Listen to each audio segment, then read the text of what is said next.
É isso aí, meus amigos. Finalmente saímos dessa era clássica dos fliperamas dessa franquia e hoje daremos início à nossa nova jornada pelos consoles. E poderemos ver mais a evolução dessa franquia conforme as gerações foram passando. Só que infelizmente eu tenho uma má notícia. Nesse ponto, entraremos em uma fase em que eu intitulei como a trilogia da desgraça, pois os próximos 3 jogos de Mortal Kombat são literalmente os mais mal criticados, mal falados ou simplesmente os piores jogos da franquia. Tudo em uma tacada só, em sequência. Chega até a ser engraçado como que os 3 piores jogos da franquia estão literalmente um do lado do outro. Mas enfim, lógico que eu não quero tirar conclusões precipitadas sobre eles, afinal esse desafio tem o intuito de não só testemunhar a evolução da Midway e a NetherRealm com Mortal Kombat, mas também ver quais são os jogos ruins e os bons com a minha experiência. Esse jogo que eu vou falar no vídeo pode não ser tão ruim assim como os próximos 2 títulos, com exceção de você. Eu sei que tu é ruim, mas chega de enrolação e vamos acabar logo com isso.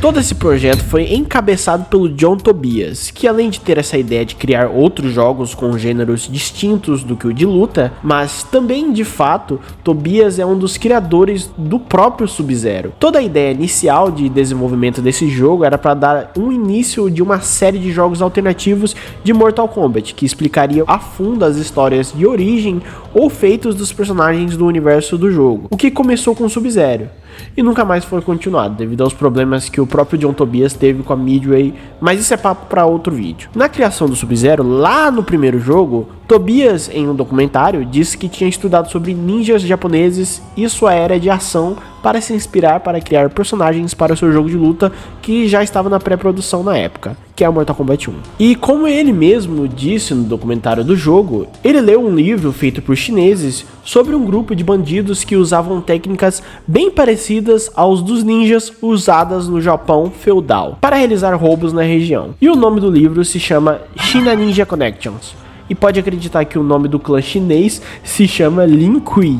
Bem, é claro que o Lin Kuei foi bem inspirado para o próprio clã do Sub-Zero, Lin Kuei, que mais tarde foi revelado o nome. Mas sinto lhe informar para todos que essas informações desse livro são possivelmente falsas. Possivelmente não, são falsas na verdade. Pois o autor do livro é um americano que tinha intenção de criar um entretenimento, mas mesmo assim o Tobias bebeu dessa fonte. Como ele mesmo já citou no Twitter, e sabendo das controvérsias do autor, ele criou 2 ninjas de origem chinesa e japonesa, mas fica implícito que o Sub-Zero, que é chinês, de um clã chinês, foi o primeiro a ser criado naquele jogo, no primeiro jogo, e também era para ser o único ninja, na verdade. Mas o fato de eu estar citando isso agora é porque nesse jogo eles implementaram algo crucial na história dele, que é a confirmação que o Lin Kuei e o próprio Sub-Zero não são ninjas. Ninjas são o Scorpion com o Shirai Ryu, que é o clã dele. E para complementar, o próprio John Tobias confirma que o nascimento do Shirai Ryu, clã do Scorpion,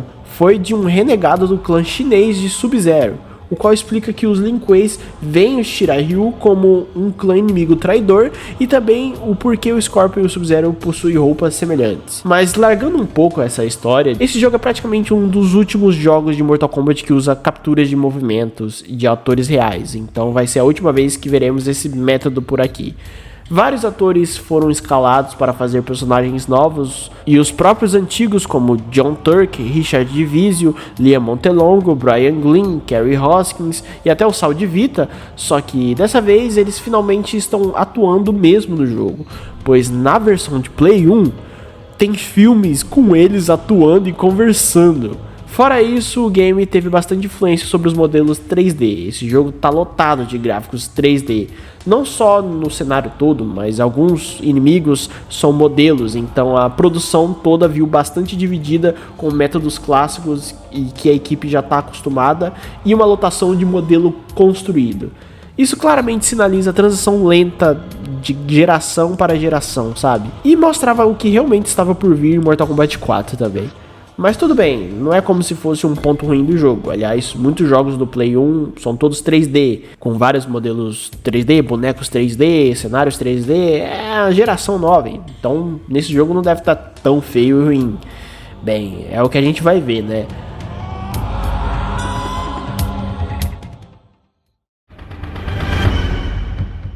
Como esse jogo vai ser o primeiro jogo que não é de luta que eu vou estar fazendo review, eu vou abordar de uma forma diferente dessa vez. Em cada fase eu vou descrevendo tudo o que acontece, seja em termos de gameplay, termos técnicos e a lore do jogo, para que eu possa passar uma experiência igual a que se tem quando se joga o jogo mesmo. Então vamos começar pela primeira fase. A primeira fase começa em um gigante templo Shaolin na China de noite, e o nosso objetivo é roubar um mapa de um sagrado templo dos elementos.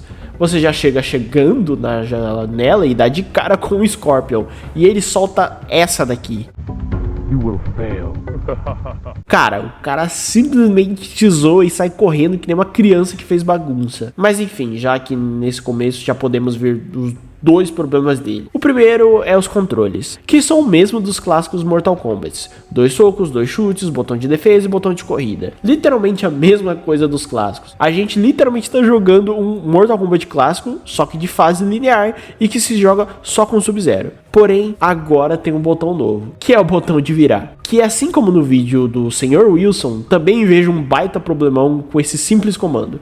É muito confuso você jogar com um botão de virar, dando mais uma preocupação pro jogador, além de apenas estar jogando o jogo. Pois o segundo problema é que os inimigos compartilham o mesmo bot roubado de Mortal Kombat 2. Ou seja, eles leem seu movimento dependendo da sua ruindade. Um inimigo simples pode ser um inferno ou realmente uma luta de Mortal Kombat normal dos fliperamas. Mesmo eles possuindo menos vida que você, e além disso, você tem que se preocupar em virar toda hora que ele trocar de lado ou alguém aparecer nas suas costas. Simplesmente maravilhoso. E também às vezes ele vira do nada, sozinho, sem querer. Normalmente quando você pula e dá um ataque aéreo e tem um inimigo, ele segue o inimigo. Então tipo, o jogo mesmo não decide quando ele vai virar ou não. Além disso, esse jogo possui strings como tem no Mortal Kombat 3. Mas diferente das strings do Mortal Kombat 3, eles que podem levar para um combo ou até pressionar, aqui não tem nenhum launcher nem nada, então no final fica melhor você aplicar apenas uma string, que é a maior e que dá mais dano. E também tem os ataques especiais, que são poderes de gelo do Sub-Zero, e ele tem várias por aqui. Porém, ao jogar o jogo, você vai ganhando a experiência e sobe de level,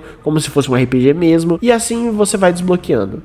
No total são 6 levels para conseguir, e no level 1 você tem o básico bola de gelo que congela e dá um slide. No level 2 você ganha uma bola de gelo diagonal, no level 3 você solta uma bola de gelo no ar, no level 4 você consegue fazer o clássico clone de gelo e todo mundo sempre cai. No level 5 você abre a habilidade mais útil do jogo, que é matar os inimigos na hora, destroçando eles congelados. E no level 6 você pode desbloquear 3 especiais novos dependendo dos seus pontos de experiência que você vai abrindo gradativamente. O primeiro é o Super Slide, um slide que atravessa os inimigos em vez de parar no primeiro que acerta. O segundo é uma corridinha de gelo que congela o primeiro que tocar, é um golpe mais inútil desse jogo. E por último o Polar Blast, que é uma explosão de gelo que congela todos ao redor. E só é útil para matar o último chefão do jogo. O foda é que a maioria desses golpes eu não usei na gameplay, a gente consegue passar o jogo só com o básico, mas tá aí, né? Pra fazer alguma diferença, quem sabe. Tá, chega de mimimi, vamos que vamos nesse jogo. Quero ver o que tem aqui.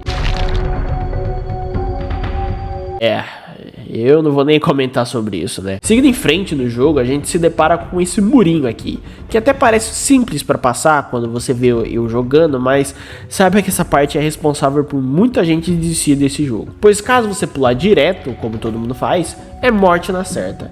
Sim, esse jogo tem dano de queda, um jogo de plataforma com dano de queda. é um pecado horrível. Mas passando pela fase, a gente dá de cara com o Scorpion de novo, e ele fala que o mapa é dele, e aí começa uma luta pro primeiro boss. É bem simples na verdade, aqui o Scorpion não tem nenhum poder, porque essa aqui é a forma humana dele antes de morrer, então a dificuldade é caso o bot decide apelar e começar a ler seus movimentos. Mas no geral ele é bem de boa. Depois que derrotamos, a gente tem a opção de aplicar um Fatality nele, com o comando do Fatality do Mortal Kombat 1, do Sub-Zero, e assim a gente arranca a cabeça do coitado com a espinha junto, igual o seu Fatality no primeiro jogo. E aqui vemos como o Scorpion morreu pro Sub-Zero pela primeira vez, mas também podemos não fazer Fatality nele, e essas duas opções podem mudar umas coisas no futuro da campanha. Bem, eu não vou mostrar agora, vou explicar quando chegar lá, tá? Mas agora a gente pega o mapa, sobe na cordinha e finalmente saímos da fase. A primeira fase termina e somos agraciados com cutscenes com os atores do jogo atuando de verdade, cara. E isso só tem na versão do Play 1. Na do Nintendo 64, essas cutscenes são imagens estáticas com texto, assim como nos finais do arcade e nos clássicos. Fora isso, as duas versões não tem muita diferença além de filtro e sonorização. Aqui nessa cena temos o John Turk representando o Sub-Zero, que é o mesmo ator que fez os ninjas do Mortal Kombat 3, no caso Ultimate, né? E o próprio Sub-Zero do jogo. Richard Divisio interpretando o novo personagem Quan Chi. O Richard fez Kano nos clássicos e o próprio Cabal no Mortal Kombat 3. E por fim, esse personagem aí é o grão-mestre dos Lin Kuei. Ou seja, ele é o patrão do Sub-Zero, interpretado por Michael Garvey. Aqui vemos que o Sub-Zero tinha sido contratado para roubar um mapa pelo seu grão-mestre. Porém, ele descobre que o Quan Chi estava por trás disso, e também descobre que o Quan Chi mandou o Scorpion para pegar o mapa também. O que fez que os dois disputassem quem teria sucesso na missão primeiro. E o pagamento seria a aniquilação do clã inimigo do vencedor. Algo que o Quan Chi fez, ele assassinou todo o clã do Scorpion e ainda trouxe os restos mortais pro grão-mestre. Interessante dessa cena é que o Quan Chi chama o Sub-Zero de ninja. Porém, o mesmo corrige dizendo que não é um ninja, ele é um guerreiro Lin Kuei. Scorpion é o ninja. E o Quan Chi chama o Scorpion de seu equivalente japonês. O grão-mestre oferece o serviço de Sub-Zero novamente para o Quan Chi, e o Quan Chi pede para o Sub-Zero usar um mapa para se infiltrar e roubar um amuleto que ele tem um grande valor sentimental. Mas a gente já sabe o que se trata, né? No Templo dos Elementos, fica nas montanhas do Nepal, mas para pegar ele precisa derrotar os 4 elementos para poder então pegar o amuleto. E o Sub-Zero ainda pergunta por que o próprio Quan Chi não faz isso, e ele diz que não pode, pois o Raiden é bastante vigilante sobre ele. E não teria sucesso como o Sub-Zero tem, que diferente dele pode passar despercebido. E só do fato do Raiden não gostar desse cara já poderia ser um grande aviso pro Sub-Zero, mas mesmo assim ele escala as montanhas e vai para a segunda fase. With your mastery of the element of cold, you have an advantage that no other human has, and that is the ability to defeat the elements. I have foreseen this.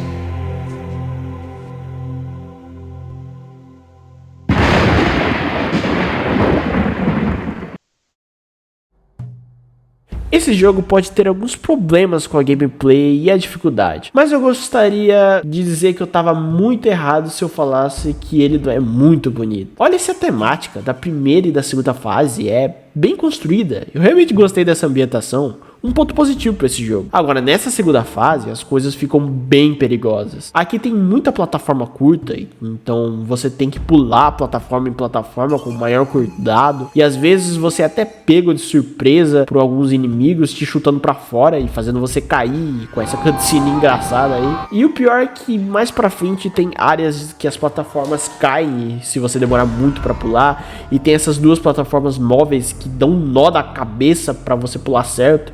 Mas no fim não é tão difícil. Aqui também já somos introduzidos com as primeiras coisas chatas que o jogo dá, que são as chaves. Itens como esse que você tem que achar na fase para poder abrir as portas para dar continuidade. E só de ver isso que tem aqui, sei que nas fases futuras isso vai ser a maior implementação e vai ser mais complicado achar as fases de várias portas diferentes, então eu já tô me preparando pro pior. Seguindo em frente, demos de cara com o primeiro boss da fase, o Deus do Vento, Fujin. Sim, essa é a primeira aparição desse personagem foda, ele é bem complicado na verdade, pois ele voa e quando você pula para pegar ele pode apenas te contra-atacar. Às vezes ele te agarra e te joga no chão de novo. Ele pode te lançar no ar com os ventos e te bater. Às vezes ele fica no chão e fica mais fácil enfrentar ele. Mas você pode deixar ele voltar e voar e fica chato de novo. Quando você o derrota, ele cria um tornado gigante. Caso te pegar, ele te mata na hora. E essa parte é frustrante, pois não é fácil ganhar dele normal. E esse tornado é muito matador, pois ele te puxa. E se você não correr na hora certa, ou você morre pro tornado, ou você morre caindo da plataforma. Então eu tive que morrer bastante para tentar, mas no fim eu consegui. Depois disso, o Sub-Zero sofre um ataque epilético e vira fumaça e é teletransportado para a próxima fase. A próxima fase é a representante do elemento da Terra, então é praticamente uma caverna labiríntica cheia de plataformas esmagadoras e buracos que se abrem do nada com espinhos no fundo. Sinceramente, esses buracos são bem estressantes, pois eles simplesmente se abrem para você do nada, no meio da fase, e às vezes você cai em um buraco que não tem espinhos, e se itens bons de cura. E aí você fica que nem um bobo querendo arriscar cair em todos os buracos para ver se tem itens dentro e morrendo várias vezes.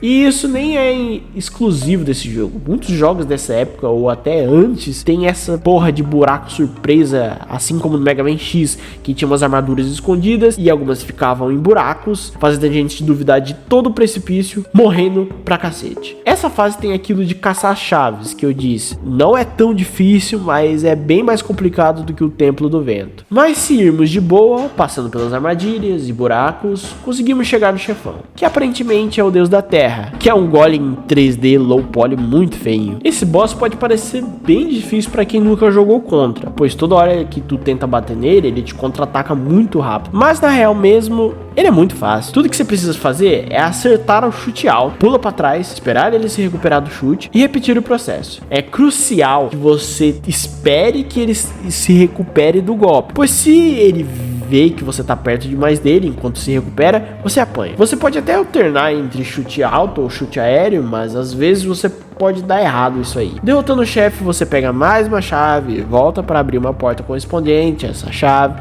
E uma coisa que eu esqueci de falar é esse inimigo pescoçudo aí. Muito engraçado, ele é chato de se jogar contra, e de curiosidade, todos esses NPCs monges é o Brian Glynn e alguns é o Anthony Marques. O Brian Glynn é o ator que faz o Shao Kahn e o Anthony Marques é o ator que faz o Kung Lao. Por isso eles são bem parrudinhos e até são parecidos com monges mesmo de verdade. Depois que você passa de tudo isso, você finalmente entra para a fase mais desgraçada desse jogo, na minha opinião, o Templo d'Água, que assim como no Ocarina of Time, também tem puzzles de nível de água e não tá escrito e nem implicado de o quanto essa fase me frustrou. Não só pela confusão labiríntica de ter que achar a chave correta para tal porta e ter que subir na água e descer, mas também tem um horrível level design que faz você ser pego de surpresa por um inimigo do nada, ou faz você morrer pois não sabia que na próxima sala seria a sala que tu escala a cordinha e morre por dano de queda, que é o maior pecado mortal desse jogo de novo. Sei que muita gente curte um jogo difícil e desafiante, como os jogos da série Souls-like,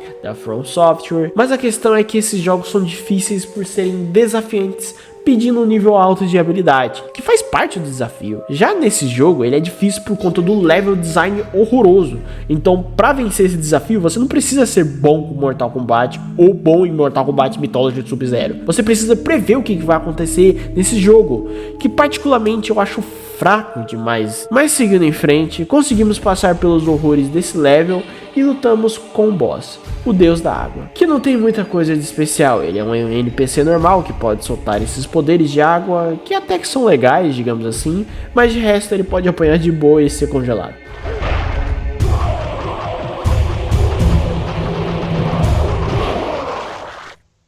Essa é a minha fase favorita, cara. Eu particularmente gosto muito dela, além de ser bem simples, pois se trata de uma grande fase em linha reta, mas o Templo de Fogo é bom ambientado e a trilha sonora faz jus ao ambiente. Os inimigos aqui são os mesmos, mas agora temos um monge mais parrudo e é um que é mais rápido. Agora temos um chão de fogo, chão soltando fogo e plataformas ativáveis. Na verdade, essa fase é uma fase genérica de fogo dos videogames, mas eu gosto, sabe? Eu acho muito engraçado o grito que o Sub-Zero dá quando ele cai no buraco nessa fase.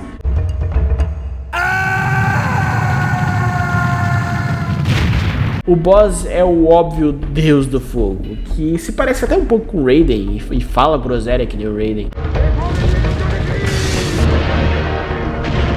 Um detalhe da hora é que ele não pode ser congelado por óbvios motivos, então você tem que ganhar dele na mão mesmo. E ele não é tão difícil, ele teleporta e solta uma rajada de fogo e normalmente ele dá uma brecha, então é bem suave ganhar dele. Depois da briga a gente presencia mais uma ceninha de filme fantástico, onde o Sub-Zero finalmente vai pegar o seu prêmio. Só que ele é roubado pelo Quan Chi, onde fica tão feliz e excitado por ter finalmente um pedaço de plástico que ele chama de amuleto do Shinnok. Sub-Zero pergunta quem é esse tal de Shinnok, e o Quan Chi simplesmente fala que ele é o deus do submundo, o rei da porra toda, ou seja, o deus do inferno do jogo, e que ele vai dominar e destruir tudo. Ele até fala que o Shao Kahn não é nada comparado ao poder desse deus aí. O Sub-Zero não acredita nele e fala que ele é doido de pedra, e o Quan Chi fala que ele vai ver e vaza. Sub-Zero vira um personagem do Chaves do nada.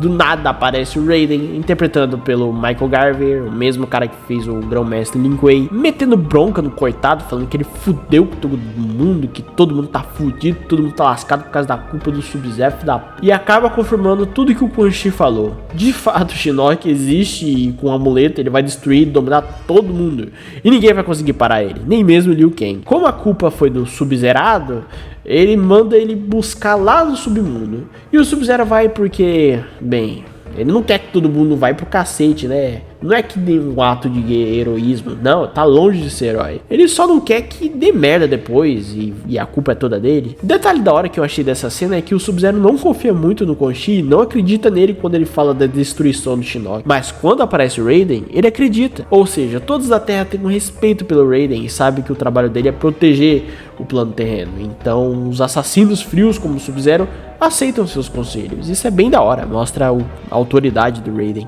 É isso aí, sexta fase. A próxima fase é, obviamente, o submundo, ou Netherrealm, como diz em inglês. E olha, eu já tenho uma observação bem curiosa.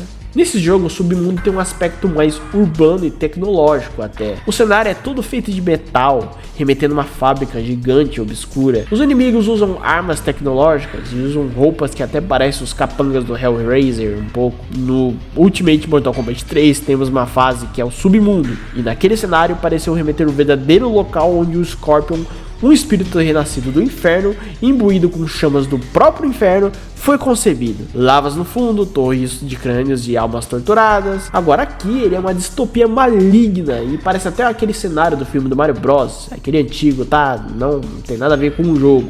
Até a música é a música de fase de fábrica, sabe? E a proposta é muito boa. Enfim, eu tô citando isso pois eu achei interessante essa abordagem do submundo, mas fica estranho quando você vai para os próximos jogos e o submundo não é desse jeito. Mas seguindo a fase mesmo, ela é bem chatinha na verdade. Tem inimigos que atiram lasers em você bem antes de você sequer saber que tem um inimigo na frente, mas nada é tão ruim que possa apanhar, sabe? Tirando eles, tem umas armadilhas de martelo gigante e essas cercas de raios malucas aí. Seguindo na fase, a gente é nocauteado por um monstrão 3D, que eu tenho certeza que vai ser um chefão mais pra frente, e ainda por cima, o Sub-Zero é espetado por alguns inimigos só de sacanagem. E depois rola mais um filminho que mostra uma coisa interessante do jogo. Como eu matei o Scorpion no começo do jogo, nessa cena em que o Sub-Zero é preso, ele é confrontado pelo Scorpion renascido, interpretado pelo Saul Divine, o mesmo ator que fez o Nightwolf e os robôs do Mortal Kombat 3, que o culpa pela morte dele e a morte do seu clã, mesmo o Sub-Zero dizendo que matou ele porque não tinha escolha e que quem matou a família e o clã dele é o Quan Chi. Scorpion ignora ele e é forçado a lutar contra ele, encadeando uma boss fight com o Scorpion no Ultimate Mortal Kombat 3. Esses aí são os sprites dele no Ultimate Mortal Kombat 3. Mas e se o Scorpion não fosse morto, o que ia acontecer? Tá aí a coisa da hora desse jogo.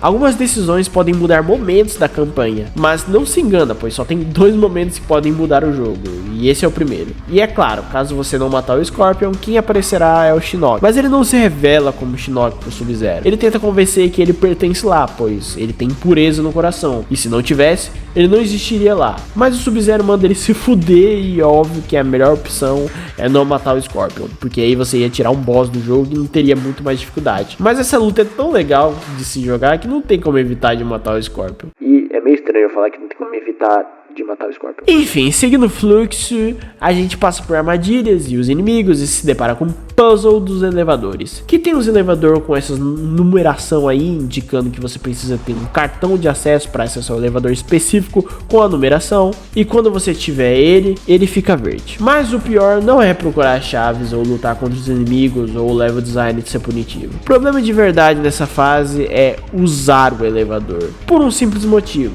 Como que você ativa ele? Instintivamente, você aperta para cima ou para baixo, ou aperta o botão de interagir, pois tem um botão de interagir, e nada funciona. Então você anda mais ainda na fase para ver se deixou alguma coisa para trás e nada ainda. Então você vai lá no elevador e tenta de novo e nada ainda. Você corre que nem um louco na fase achando que tem outro jeito de prosseguir, necas. Assim como eu, você deve ter desistido nessa parte, caso você jogou até essa parte e caçou algum detonado para passar por aqui, né? Pois é, e no final é o elevador mesmo. Mas para ativá-lo você tem que segurar um botão de usar, que é o botão de interagir, e apertar o botão de chute alto para subir para cima e soco baixo para descer para baixo. E eu nem sei quem teve essa ideia de jirico em colocar um comando tão difícil desse para usar no maldito elevador. Tá de parabéns, viu? Ó, depois de passar raiva com um elevador, você encontra uma estátua no caminho, que acredita que tem que derrubar. E eu juro que eu fiquei uns 10 minutos repetindo esse processo, até ver se ele caía. E não percebi que ele não ia cair. Então eu voltei a maldita fase, encontrei um item estranho, li que ele me fazia ficar mais forte, volto na estátua e finalmente derrubo ela. Cara, que fase cansativa do caralho. E nisso somos introduzidos a uma nova ceninha que dessa vez mostra o Sub-Zero sendo vigiado por 3 mulheres. Essas 3 mulheres são a Kia, interpretada por Carrie Hoskins, a mesma que fez a Sonya no Mortal Kombat 3 e até alguns jogos antigos da Midway. Jataka, interpretada por Erica Grace, e Sarina, interpretada por Lia Montelongo, a mesma que fez a Sindel no Mortal Kombat 3. Essas meninas fazem parte da Irmandade das Sombras, que o Raiden fala para Sub-Zero antes de ele entrar no submundo. As 3 estão discutindo sobre como um mortal que tem alma conseguiu invadir o submundo. Sarina vai avisar ao Quan Chi sobre a chegada do Sub-Zero e o Quan Chi manda todo mundo ficar alerta. A 7ª fase é a penúltima fase e ela se passa na Ponte da Imortalidade, que dá acesso à fortaleza do Shinnok no submundo, que é essa pirâmide aí muito legal. Por ser uma ponte, acredita-se que a fase é linear, com vários inimigos para enfrentar, mas é aí que você tá enganado, meu amigo, pois embaixo da fonte tem plataformas onde você obrigatoriamente precisa descer para pegar chaves para abrir o final da fase. E toda chave que você vai atrás sempre topa com um boss. E aqui tem 2 bosses iguais e outros boss de fases passadas, que são esses golems aí, só que um tem lança-chamas, que parece um pinto, e o outro tem uma metranca. Fácil demais ganhar deles, então sem problema nenhum. Até chegar nesse boneco do Max Steel aí. Eu sinceramente não sei como eu ganhei desse bonecão aí, mas ele é um chato, é de brincadeira como ele é chato pra cacete. Enfim, chaves coletadas, passe pelos guardas e armadilhas, nem se incomode de lutar contra eles e prossiga com o jogo, que pelo amor de Deus você tá chegando no final. Finalmente a última fase desse jogo, que é a fortaleza do Shinnok. E a fase não é feia, é bem estruturada na verdade. Tem até um Ray Tracing no chão, e isso é realmente algo foda pra época. Criar espelhagem em jogos é difícil até hoje, imagina 97, loucura demais. Enfim, a fase na verdade é bem simples. Tudo que precisamos fazer é pegar 3 totens das 3 mulheres que vimos na cutscene no começo da última fase, posicionar elas no local certo para que eles cruzem os raios e nos teleporte para o Quan Chi. Pode se confundir bastante para achar os locais corretos para os totens, e você pode perder muito tempo subindo e descendo para achar o local correto. Mas na verdade é bem simples. A única parte irritante daqui é só as lutas com as meninas, mas você se acostuma. A primeira que eu lutei foi a Kia, e ela fica lançando esses bumerangues toda hora, mas é fácil derrotar. Depois foi a Jataka, que usa uma katana que pode soltar um raio e te cortar. E por fim, a queridinha dos fãs, a Sarina. Cara, é loucura saber que esse é o primeiro jogo que ela aparece, e ainda por cima ela carrega uma atriz de um personagem foda do jogo. E nesse jogo já mostra que ela é importante mesmo, pra história em si, no caso. Pois além da música de batalha dela ser um pouco diferente, e de ela ser um pouco mais difícil do que as outras, pois ela tem esse rodopeio chato pra cacete, e ainda lança às vezes as armas dela, que são esses ganchinhos aí. Quando tu ganha dela, acontece a mesma coisa do Scorpion. Você tem a opção de matar ou deixar ela viva. O qual eu deixei ela viva, pois eu gosto dela. E seguindo em frente, veremos que essa escolha nos trará uma consequência. Sub-Zero enfrenta o Quan Chi no seu trono, onde o carecudo branco fala que o Raiden mandou ele lá, pois sabia que o Sub-Zero já é uma pessoa ruim, pois naquele reino somente pessoas ruins conseguem viver lá normalmente. E convida ele para entrar na sua Irmandade das Sombras e louvar o deus Shinnok. Sub-Zero recusa e finalmente começa a luta final. Quan Chi tem a luta mais foda desse jogo. Assim como os outros chefes e lutas, ele é um NPC normal, mas o que torna ele diferente e difícil pra cacete é que ele tem um truque e magia pra cada situação. Ele tem projéteis, ele se teleporta pra trás de você e te pega desprevenido, ele tem essa magia que te hipnotiza e te puxa e te confundindo um pouco no começo, ele tem um projétil do Reptile que é meio atrasado e pode ser um problema chato pelo atraso dele, enfim, tem muito o que usar na batalha. Demorou um pouco pra eu conseguir vencer dele, e eu só consegui vencer dele por causa da Sareena. Pois é, eu não matei ela e ela me ajudou no final. Melhor escolha que essa não tem. Quan Chi literalmente explode e depois disso rola uma mini ceninha romântica com sonzinhos de harpa. Nessa cena, Sareena pede para o Sub-Zero levar ela junto com ele, pois ela esperou uma eternidade para fugir dali. Só que antes deles conversarem qualquer coisa, Shinnok vai lá e mata ela e ainda dá um sorrisinho do capeta. Shinnok, na verdade, é um chefe muito estranho, pois não tem como vencer ele direito. Literalmente não tem como. Ele bloqueia tudo que você lança contra ele, não dá pra congelar nem mesmo ele passando pelo clone de gelo, não dá pra bater nele e não dá pra pular em cima dele. Mas mesmo assim, a fase tem uns portais para que você possa se locomover para o lado pro outro da arena. Nessa luta eu realmente não sabia o que fazer, então eu dei uma pesquisadinha e descobri que tem como fazer ele me bater pra eu congelar ele. Atravessar o portal, congelar de novo e pegar o amuleto. Fácil demais! E quando você faz isso, ele vira o que deveria ser o Corrupted Shinnok, ou Shinnok corrompido, que inspirou fazer ele a versão chefão do Mortal Kombat X. E esse boss aí tem um esquema pra derrotar ele. Usando o poder de explosão de gelo, Polar Blast, e usando itens que recupera sua barra de energia para ficar fazendo isso toda hora.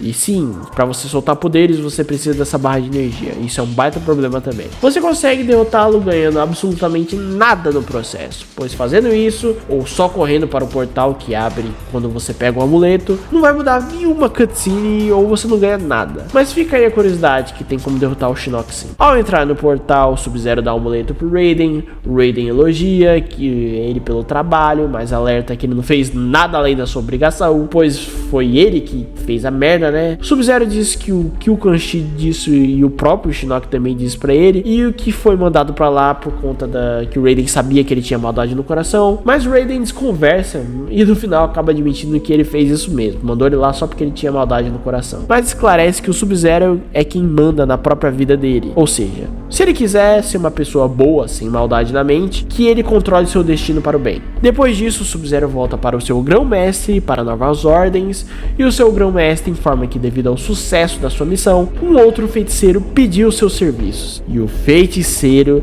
é o próprio Shang Tsung do primeiro jogo. Ele disse que o velho ali tá precisando de um Sub-Zero para competir por ele em um torneio chamado Mortal Kombat. Ou seja, toda a história do jogo se passa antes do primeiríssimo Mortal Kombat, revelando o final de tudo isso, que essa história era a origem do Sub-Zero antes, de fato, de tudo isso acontecer. Isso é foda pra caralho, amigos. Pelo menos pra época.